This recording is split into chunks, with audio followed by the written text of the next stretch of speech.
Elvis wasn't always rich. He didn't always own a mansion or a garage filled with Cadillacs.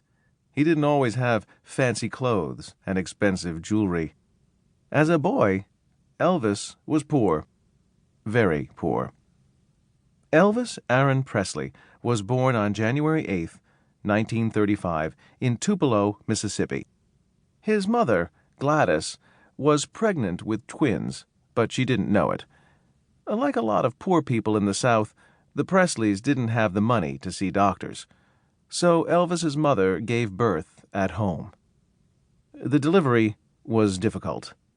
At around 4 a.m, Gladys gave birth to a son, but sadly, he was stillborn. Then Gladys realized there was another baby still inside her. About half an hour later, Elvis arrived. The family named the baby, who died, Jesse Garin. The healthy boy was named Elvis Aaron. Gladys and Vernon Presley couldn't even afford a gravestone for little Jesse Garin. Though he never met Jesse Garin, Elvis thought about his twin all the time. He wondered what life would have been like with a brother. As a boy, he would go visit Jesse's grave. As a famous rock star, Elvis still talked about the brother he never knew. Elvis's childhood wasn't easy. His family struggled. The Presleys lived on the poor side of town. Their house had only 2 rooms. Vernon hadn't finished high school. He married Gladys when he was just 17. Without an education, Vernon found it hard to find or keep a good job. At different times, he worked on farms, painted houses, and drove trucks. A lot of people were going through hard times, just like the Presleys. Elvis was born in the middle of the Great Depression. All across the United States, people couldn't find work. They couldn't make enough money for food and clothes. People had to beg for food or hope for free lunch at a soup kitchen. Families moved from town to town looking for work. Some people had to live in cardboard boxes.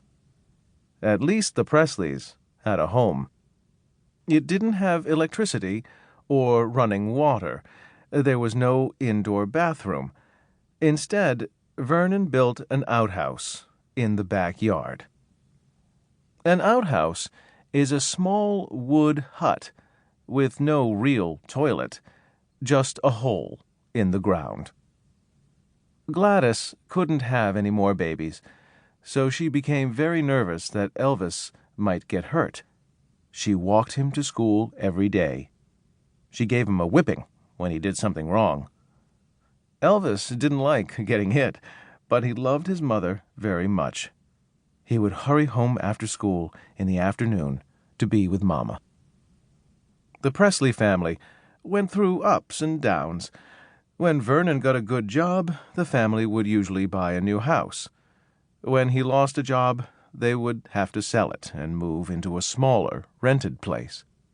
One time, Vernon was so desperate, he tried to cheat someone out of money.